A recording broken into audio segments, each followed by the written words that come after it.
Hey, it's Michelle coming to you with some kitchen inspiration. I am making Carnitas tacos tonight. And I started by putting boneless pork loin with a cup of water and some sea salt in my quick cooker, which is the older version of our Deluxe multi-cooker, for 35 minutes. It's got 2 minutes left. Sauteing some peppers and onions in my everyday skillet. I just put a little bit of cumin and I'm sauteing them in olive oil. I just want to get them like soft and sweet to go in the tacos. And then the other thing I'm going to put in them is guacamole. So I thought I would share with you how I make my guacamole. Everybody has their own recipe, but I don't do jalapenos or raw onions. So I found a way to make it that doesn't require those things. So first I'm going to use my avocado tool. This is a great tool.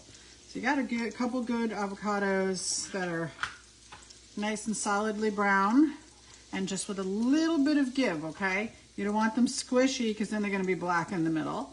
But you want them to have a little bit of give. You got to buy them based on when you're using them, okay? I bought these yesterday and they just had a little bit of green on them. They sat overnight and now they're perfect. Okay, so this piece right here with the teeth, you just push it onto the seed and it pulls it right out. So it's got 3 little teeth and it will pull your seed right out. So you have the serrated edge for cutting them in half, and then you have the smooth edge for cutting them in the skin, because you do not want to, most of the time I do this in my hand, and you don't want to go like this. And you don't want to go through the skin. That's why you use the dull side, okay? So I usually just cube these up, and I grab my bowl, again with the dull side, and I just go around. It does an excellent job. So if you love avocados for avocado toast or guacamole, this is a fabulous tool to have. I use it a lot in my kitchen. And it goes right into the dishwasher. All right. Is that all? Oh, no, I knew that. I was going to say, I didn't think that was all the pieces. These avocados could not be more perfect than they are today. All right. Doesn't really matter what it looks like once it's in the bowl, because we're going to kind of smash it up anyway. But I just give it that initial carve up. Now, if I want to stretch this, I'll add a tomato, but there's only 2 of us eating tonight, so there's no point in adding a tomato, so I don't need the stretching. Okay, so next thing we're going to do is grab 1 clove of garlic. Okay, here, we're going to slice in half. Put it in my, oops, that fell on the floor. Put it in my garlic press. You don't have to peel it, but you do want to aim. Use the tool that it came with, which I call the Barbie hairbrush, because honestly, it looks exactly like a Barbie hairbrush. And this will actually clean your garlic press. Clean out the holes for you, because you know all this garlic comes through the holes. And then the tool will clean it out for you. All right, so you take it out like that, you get all your peels out, and then you take this and you put it in the holes here. And then you wash it with it in the holes. And here, let's get all the rest of that garlic into there.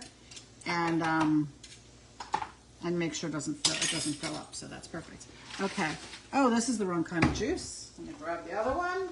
Grab the wrong one. Huh. All right, sorry. My lime juice is not where it belongs in my fridge, so I grabbed the wrong one and I couldn't find it. Okay, so I got some lime juice. Gonna get my adjustable measuring spoon. These go from a teaspoon, 1.5 teaspoons, 2 teaspoons, 2.5 teaspoons to a tablespoon. And then the smaller ones go all the way from 1/8 of a teaspoon to a teaspoon. I always measure this lime juice. I'm not a huge measurer, but I tell you what, I measure it because a few times I've over limed it, and I do think any avocados need lime and salt. So we're going to put about a teaspoon of salt in. But you don't want to put so much lime in that it's like spicy. And then this is about 1/8 of a teaspoon of cumin, okay? And that's my whole recipe. I don't put raw onions in because I can't eat them. And I don't put jalapenos in because I can't eat them. But the cumin and the salt and the lime juice give it a really nice flavor. And that's pretty much it. And I think my I'll take this over and show you the... Okay, I gotta open this up. It says it's been on warm for 3 minutes. You can see there, it's been on warm for 3 minutes. So one of the great things about the pressure cooker is that when it's done cooking, it just switches over to warm, and it can sit on warm pretty much forever, you know. And because it's an encapsulated thing, before you hit that button, it will not even dry out. So I want to show you what my pork looks like. And you can do this with chicken and with beef. I've done it with all 3 kinds of meat. I'm just going to grab my tongs, and these have been in for 35 minutes, and they're ready to be shredded up, and they're ready to go. So you can see they're just falling apart with the tongs. I don't know, it's hard to do this with one hand, but you can see that they're literally just falling apart. So I'm going to shred it up. I'm going to add some lime juice and